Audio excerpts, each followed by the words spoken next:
You really believe that Donald Trump is capable of having your brother murdered to spare himself embarrassment? Absolutely. Based on what? From meeting him years ago and just watching his performance the last 20 years.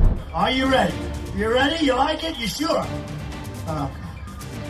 On her way to work one morning, down the path. Christmas ornaments, drywall, and Jeffery Epstein. Name 3 things that don't hang themselves. That's what the American people think. So, Trump's in the hot seat, and it's all because of Epstein's little brother, Mark. Apparently, he leaked new evidence about his brother being unalived in jail, and that's got the internet. Not because Mark finally managed to prove that his brother did not do the deed, but because he's pointing at Trump for taking his brother's life. Now, why would Trump want to take out Epstein? After all, weren't these two friends? Well, according to Mark, Jeffrey had some serious dirt on Trump, footage that could end his presidency. Trump managed to silence Jeffrey all those years ago, but now with the DOJ dropping the Epstein files, Mark's speaking up for his brother. So he doesn't seem to have a limit on what he would do to help himself. It all started when the Department of Justice dropped another batch of the Epstein files, which included an online FBI tip Mark Epstein filed in 2023. Apparently, he strongly believed that his brother was taken out instead of the official narrative. And get this, he even named the man responsible, Donald Trump. Jeffrey Epstein was murdered in his jail cell. I have reason to believe he was killed because he was about to name names. I believe President Trump authorized is murder. As unbelievable as it sounds, Mark's not backing down from his claim even years later. Instead, he's sitting down in interviews and pointing the finger at Trump. You really believe that Donald Trump is capable of having your brother murdered to spare himself embarrassment? Absolutely. And no, he's not just stirring up rumors. Instead, Mark's stepping into the ring with hard evidence. According to him, Trump's the man responsible because when Mark met him years ago, he figured out exactly what type of person he was. Someone who could take out Epstein in a jail cell to protect himself. Based on what? From meeting him years ago and just watching his performance the last 20 years. See, he doesn't seem to have a limit on what he would do to help himself. What experience did you ever have with him personally that made you think that he could be that cruel? I think everybody, or most people, could be very cruel if it comes to protecting themselves. So I don't think that's a shocking answer. Apart from that, he's got footage of Trump partying with Epstein from years ago. Footage that shows him in compromising situations with young girls. Are you ready? You ready? You like it? You sure? On her way to work one morning, down the path along the lake, a tender-hearted woman saw a poor, half-frozen snake.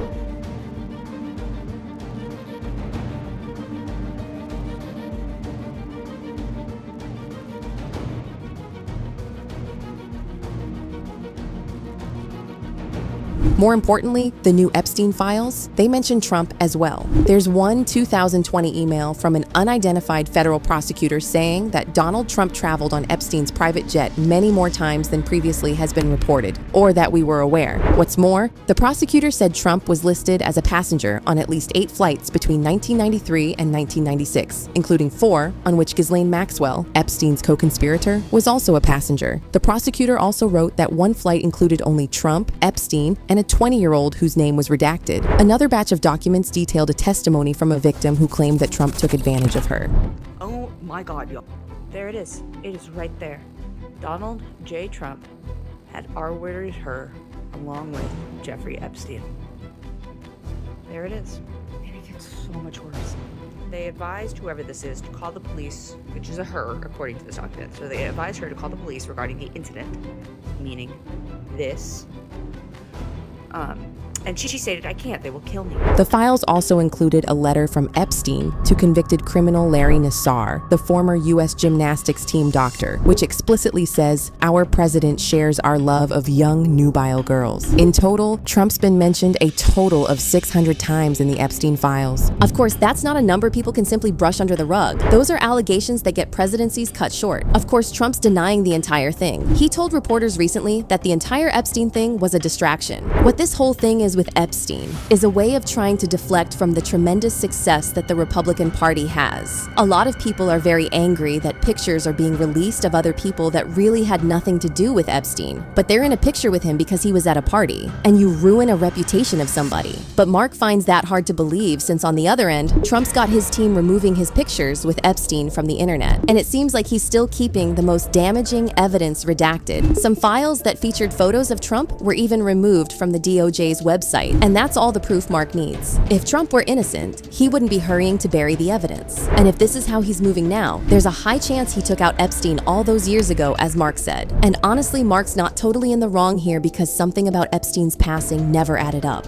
According to the official reports, Jeffrey passed away in his jail cell on August 10th, 2019, after committing the deed himself. He was put on a special watch list and was left alone in his cell. 2 correctional officers responsible for guarding Epstein that day were later charged with falsifying prison records. However, these charges were dropped soon after Maxwell was convicted in 2021. I'll send you a letter with some questions, because Epstein's hallway should have still been monitored by cameras even if his guards were asleep, and we don't have information about whether or not there were adequate cameras there. And so I think a lot of us would like to understand where technology dollars are going. On top of that, Dr. Michael Baden, a forensic pathologist hired by Epstein's family, publicly disputed the official ruling. I wanted to talk about the death of Mr. Epstein. Do you concur with the opinion that it was a suicide? That was the finding of the coroner, sir. He took one look at the autopsy and claimed that Epstein's injuries actually aligned more with someone taking him out than what the FBI was suggesting. And that's what Mark's focusing on as well. He said this about FBI Director Kash Patel's ruling on his brother's case. Contrast that Patel's remarks to Dr. Roman, who was a city pathologist who did the autopsy. She came out of the autopsy and said she couldn't call it a suicide because it looked too much like a homicide. Dr. Michael Baden, who was there on my behalf, who witnessed the autopsy, also concurred that it looked more like a homicide than a suicide. The wildest part? One of Epstein's psychologists actually revealed that Epstein had no plans of making that decision. Her notes from a July 9th risk evaluation read, Epstein adamantly denied any ideation, intention, or plan. And let's not forget how the FBI released 11 hours of CCTV footage from the cameras overlooking Epstein's jail cell. But guess what? There's a 1-minute gap in the video from 11:58:59 p.m. to midnight, and that's raising all kinds of red flags. Attorney General Pam Bondi blamed the gap on a glitch in the prison's recording system. This video from the Epstein files is going viral right now. It appears to be footage from inside Epstein's cell the night that he died, and it looks like